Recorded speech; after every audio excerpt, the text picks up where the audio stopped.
PA নিউজৰ সমূহ দৰ্শকক স্বাগতম জনাই ষ্টুডিঅ'ত মই জানক দাস। শিৱসাগৰৰ ঐতিহাসিক জেৰেঙা পথাৰত প্ৰধানমন্ত্ৰী নৰেন্দ্ৰ মোদী আজি পুৱাই জেৰেঙা পথাৰত উপস্থিত হৈ বিশাল জনসভা সম্বোধন কৰে দেশৰ প্ৰধানমন্ত্ৰীগৰাকীয়ে। দিনবোৰ সকলোৰে ভাল হওক এনেদৰে অসমীয়াতে ভাষণ আৰম্ভ কৰি প্ৰধানমন্ত্ৰীয়ে স্মৰণ কৰিলে সতী জয়মতীৰ ত্যাগক। ইয়াৰ উপৰি অসমবাসীক অসমীয়াত ভোগালী বিহুৰ লগতে ইংৰাজী নৱবৰ্ষৰ শুভেচ্ছা জনোৱা প্ৰধানমন্ত্ৰীগৰাকীয়ে 1 লাখ লোকক ভূমি পত্ৰ প্ৰদানৰ কাৰ্যসূচীও শুভাৰম্ভ কৰে। श्री सर्बानंद सोनोवाल जी, भारत माता की, भारत माता की, भारत माता की। असम के लोकप्रिय मुख्यमंत्री श्री सर्बानंद सोनोवाल जी, केंद्रीय मंत्रिपरिषद के मेरे सहयोगी श्री रामेश्वर तेली जी, असम सरकार में मंत्री डॉक्टर हेमंता बिस्वा शर्मा जी, भाई अतुल बोरा जी, श्री केशव महंत जी, श्री संजय किशन जी, श्री जगन मोहन जी,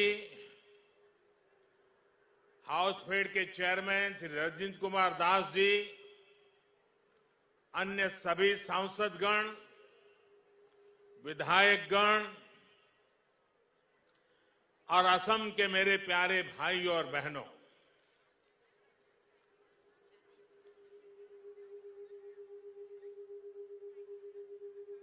ये जरा माइक ठीक करिए भाई, बीच बीच में आवाज आ रही है।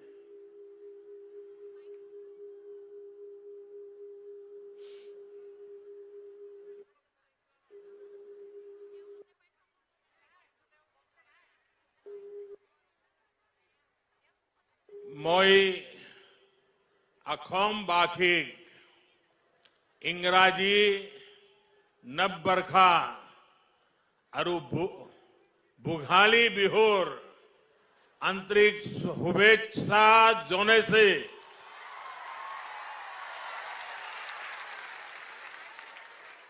আহি পালগীয়া দিনবোৰ সকলোৰে বাবে হক আৰু हमरी धीरे पूर्ण हक।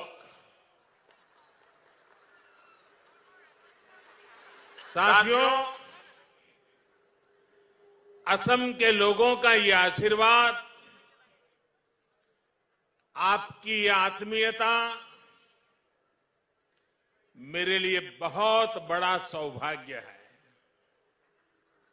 आपका ये प्रेम, ये स्नेह मुझे बार बार आसाम ले आता है।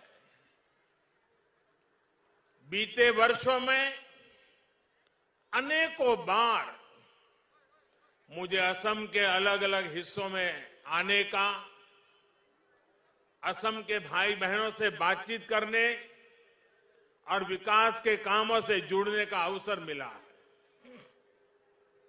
पिछले वर्ष मैं कोकराझार में ऐतिहासिक बोडो समझौते के बाद जो उत्सव हुआ उसमें शामिल हुआ था।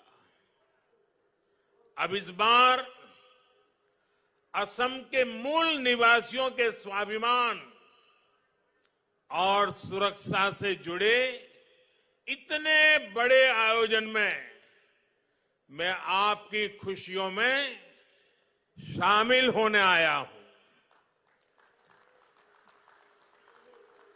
आज असम की हमारी सरकार ने आपके जीवन की बहुत बड़ी चिंता दूर करने का काम किया है। 1 लाख से ज्यादा मूल निवासी परिवारों को भूमि के स्वामित्व का अधिकार मिलने से आपके जीवन की एक बहुत बड़ी चिंता अब दूर हो गई है। भाइयों और बहनों, आज के दिन स्वाभिमान, स्वाधीनता और सुरक्षा के तीनों प्रतीकों का भी एक प्रकार से समागम हो रहा है। पहला, आज असम की मिट्टी से प्यार करने वाले मूल निवासियों के अपनी जमीन से जुड़ाव को कानूनी संरक्षण दिया गया। दूसरा, ये काम ऐतिहासिक शिवसागर में जेरेंगा पठार की धरती पर हो रहा है। ये भूमि असम के भविष्य के लिए सर्वोच्च त्याग करने वाली महासती जयमती की बलिदान भूमि है। मैं उनके अदम्य साहस को और इस भूमि को आदरपूर्वक नमन करता हूं। शिव सागर के इसी महत्व को देखते हुए इसे देश की 5 सबसे आइकॉनिक आर्कियोलॉजिकल साइट्स में शामिल करने के लिए सरकार जरूरी कदम उठा रही है। भाइयों और बहनों, आज ही देश हम सबके प्रिय, हम सबके श्रद्धेय नेताजी सुभाष चंद्र बोस की 125वीं जन्म जयंती मना रहा है। देश ने अब तय किया है कि इस दिन की पहचान अब पराक्रम दिवस के रूप में होगी।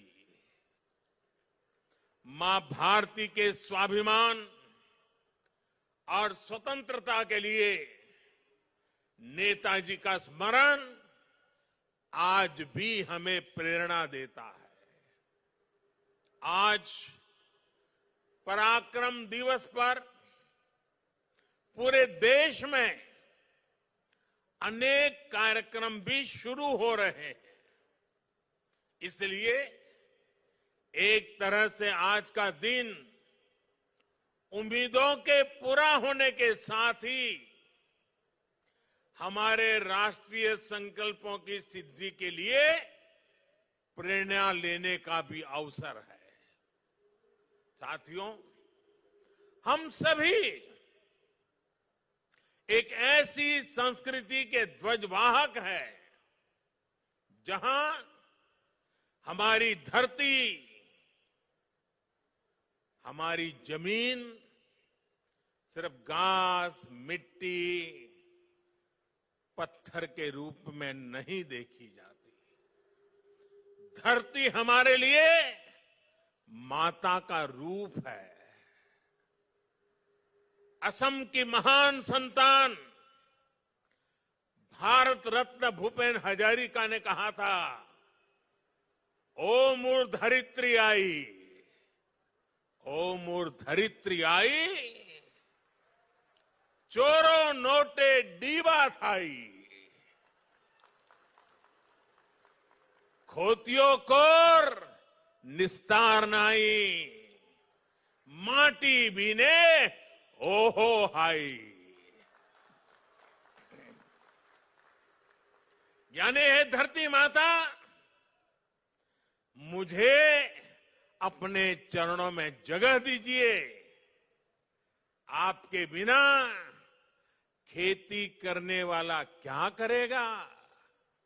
मिट्टी के बिना वो असहाय होगा।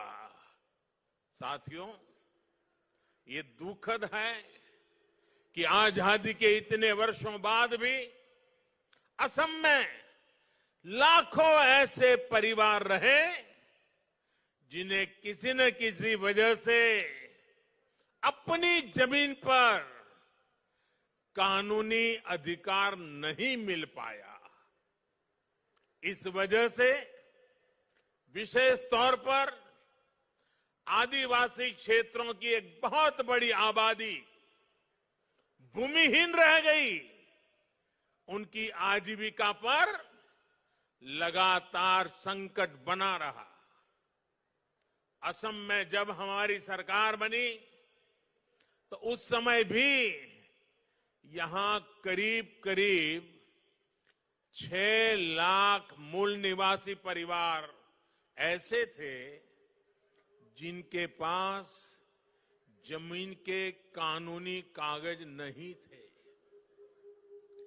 पहले की सरकारों में आपकी ये चिंता उनकी प्राथमिकता में ही नहीं थी, लेकिन सर्बानंद सोनोवाल जी उनके नेतृत्व में यहां की सरकार ने आपकी इस चिंता को दूर करने के लिए गंभीरता के साथ काम किया।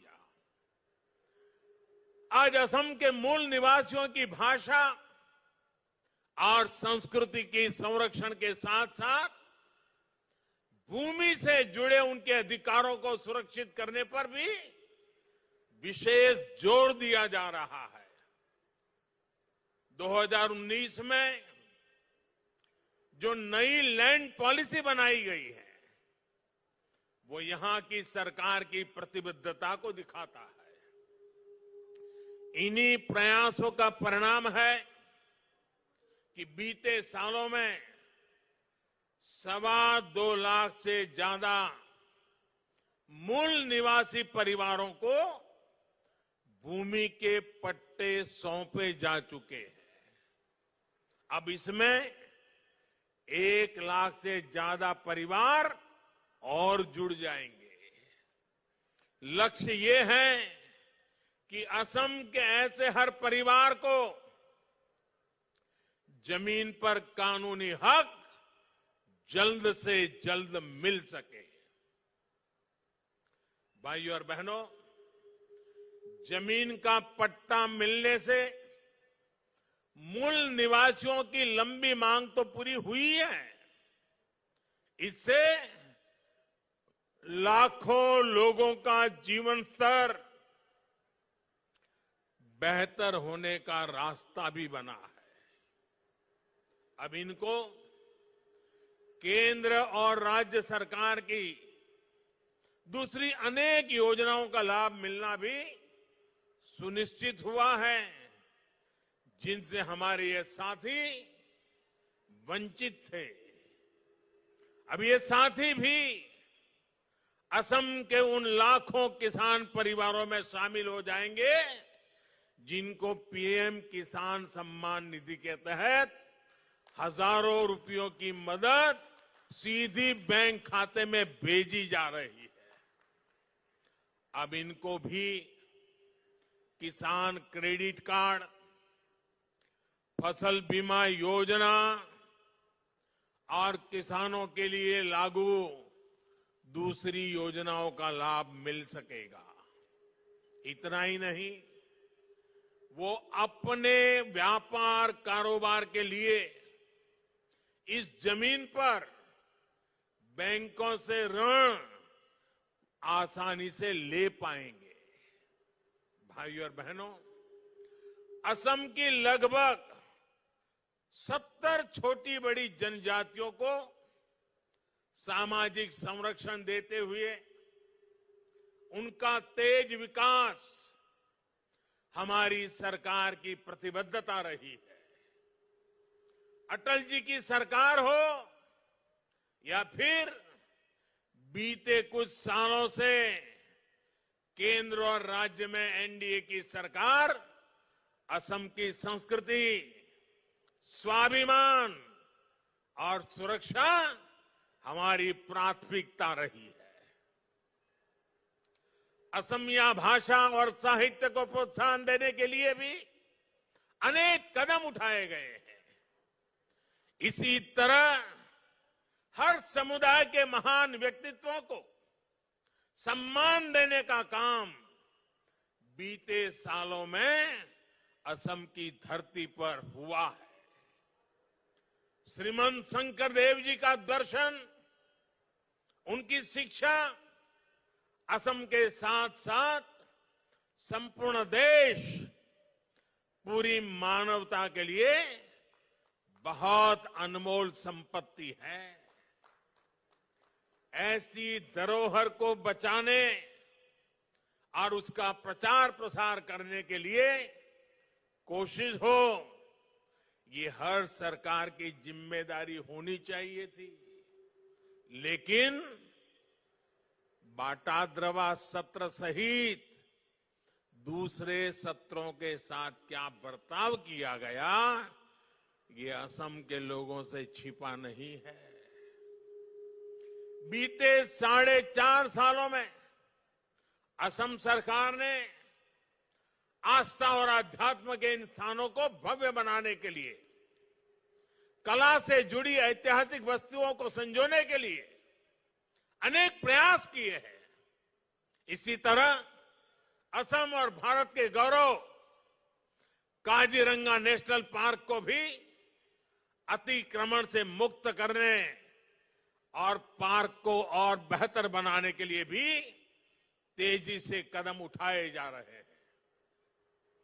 भाइयों और बहनों, आत्मनिर्भर भारत के लिए नॉर्थ ईस्ट का तेज विकास, असम का तेज विकास बहुत ही आवश्यक है।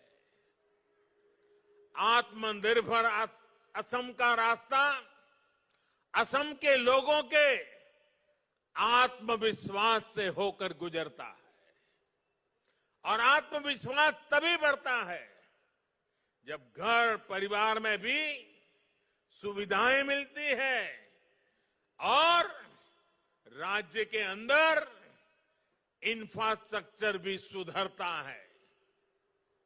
बीते सालों में इन दोनों मोर्चों पर असम में अभूतपूर्व काम किया गया है।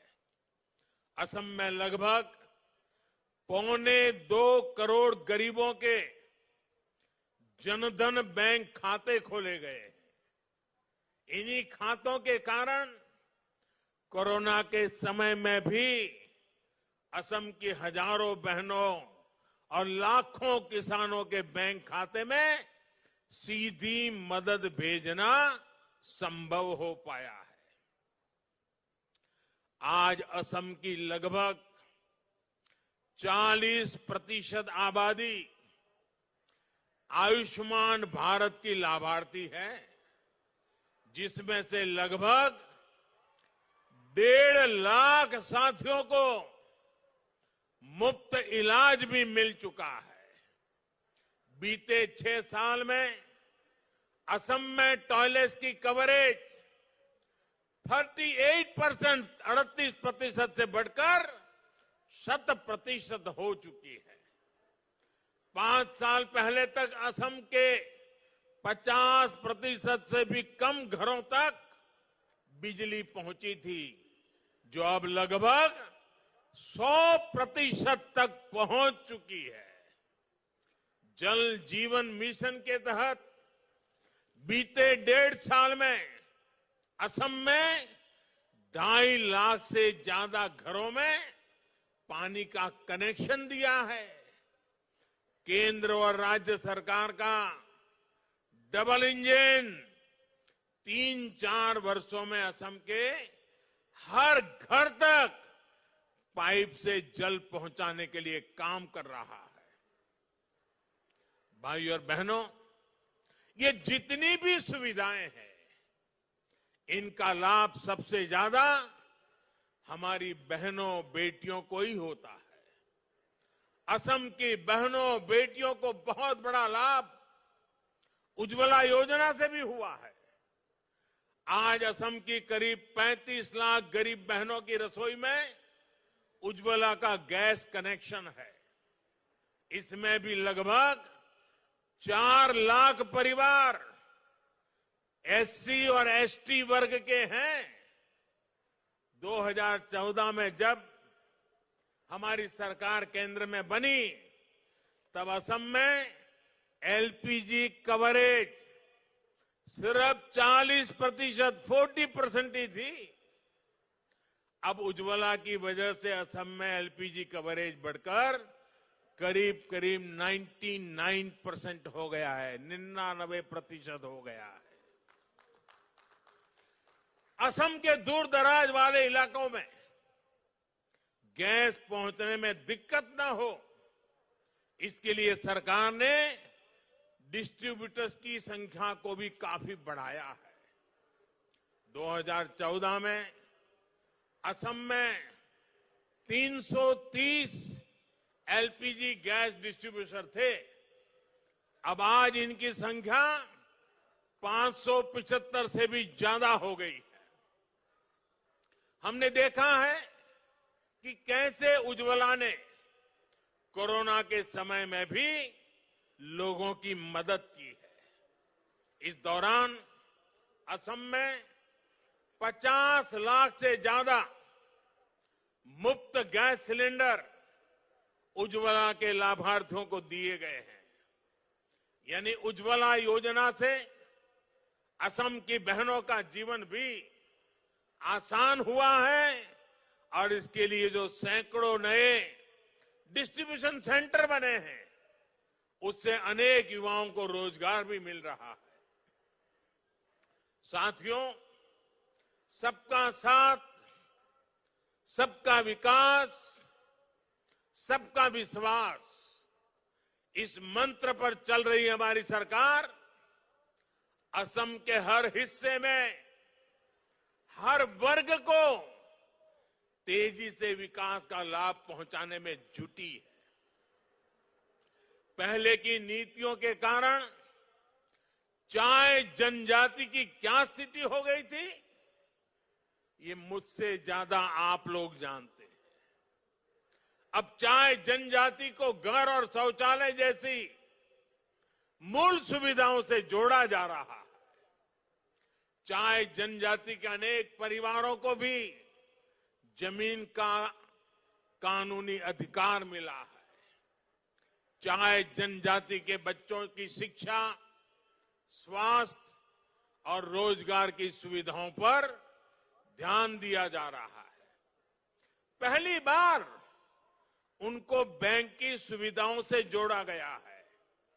अब इन परिवारों को भी सरकार की अलग अलग योजनाओं का लाभ सीधे बैंक खाते में मिल पा रहा है। श्रमिक नेता संतोष टोपनो सहित चाय जनजाति के दूसरे बड़े नेताओं की प्रतिमाएं स्थापित करके राज्य सरकार ने चाय राजनीति के योगदान को सम्मान दिया है। चाय जनजाति के सम्मान दिया है। साथियों, असम के हर क्षेत्र की, हर जनजाति को साथ लेकर चलने की इसी नीति से आज असम शांति और प्रगति के मार्ग पर चल पड़ा है। ऐतिहासिक बोडो समझौते से अब असम का एक बहुत बड़ा हिस्सा शांति और विकास के मार्ग पर लौट आया है।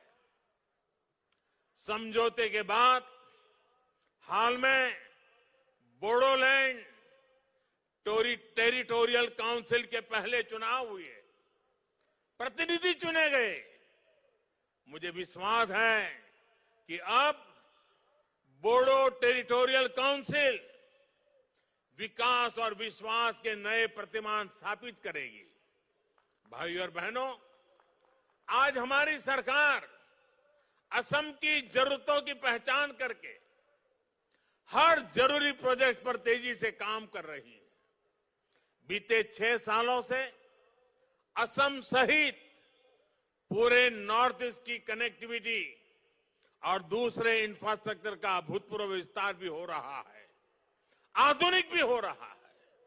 आज असम और नॉर्थ ईस्ट भारत की एक्ट ईस्ट पॉलिसी पूर्वी एशियाई देशों के साथ हमारा कनेक्ट बढ़ा रही है। बेहतर इंफ्रास्ट्रक्चर के कारण ही असम आत्मनिर्भर भारत के एक महत्वपूर्ण सेक्टर के रूप में विकसित हो रहा है। बीते सालों में असम के गांवों में करीब 11,000 किलोमीटर सड़कें बनाई गई है। डॉक्टर भूपेन हजारिका सेतु हो, बोगीबिल ब्रिज हो, सराय घाट ब्रिज हो, ऐसे अनेक ब्रिज जो बन चुके हैं या बन रहे हैं, इनसे असम की कनेक्टिविटी सशक्त हुई है। अब नॉर्थ ईस्ट और असम के लोगों को आने जाने के लिए लंबे मार्ग से और जीवन को खतरे में डालने की मजबूरी से मुक्ति मिल रही है। इसके अलावा जल मार्गों से बांग्लादेश, नेपाल, भूटान और म्यांमार के साथ कनेक्टिविटी पर भी फोकस किया जा रहा है। साथियों, असम में जैसे जैसे रेल और एयर कनेक्टिविटी का दायरा बढ़ रहा है, लॉजिस्टिक्स से जुड़ी सुविधाएं बेहतर हो रही है, वैसे वैसे यहां उद्योग और रोजगार की नई संभावनाएं बन रही हैं।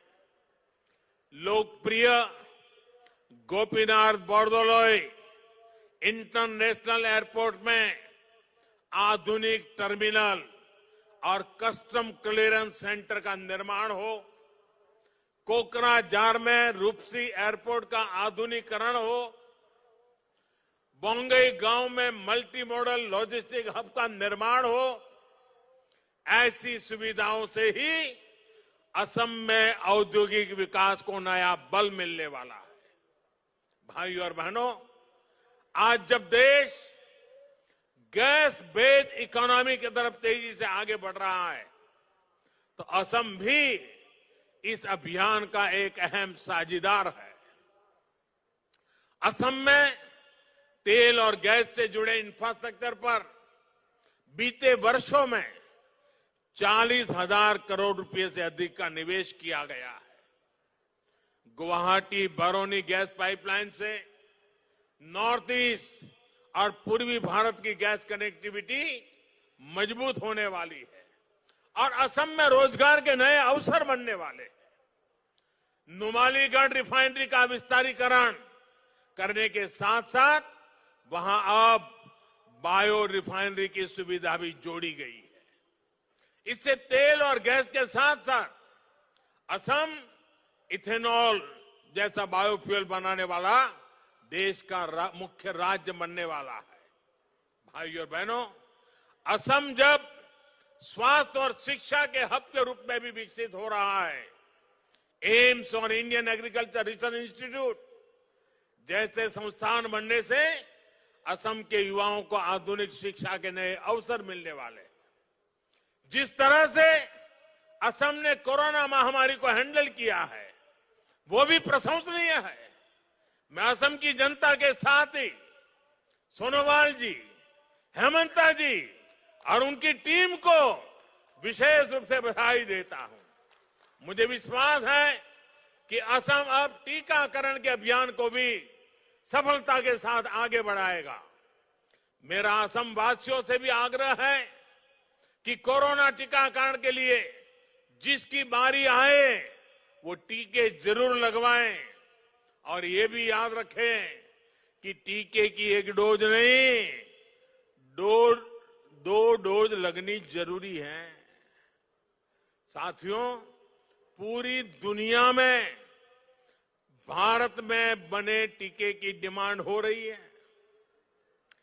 भारत में भी लाखों लोग अब तक टीका लगा चुके हैं। हमें टीका भी लगवाना है और सावधानी भी जारी रखनी है। अंत में फिर एक बार उन सभी साथियों को बहुत बहुत बधाई जिनको भूमि का अधिकार मिला है। आप सब स्वस्थ रहें, आप सब प्रगति करें, इसी कामना के साथ आपका बहुत बहुत आभार। मेरे साथ बोलिए, भारत माता की, भारत माता की, भारत माता की। बहुत बहुत धन्यवाद।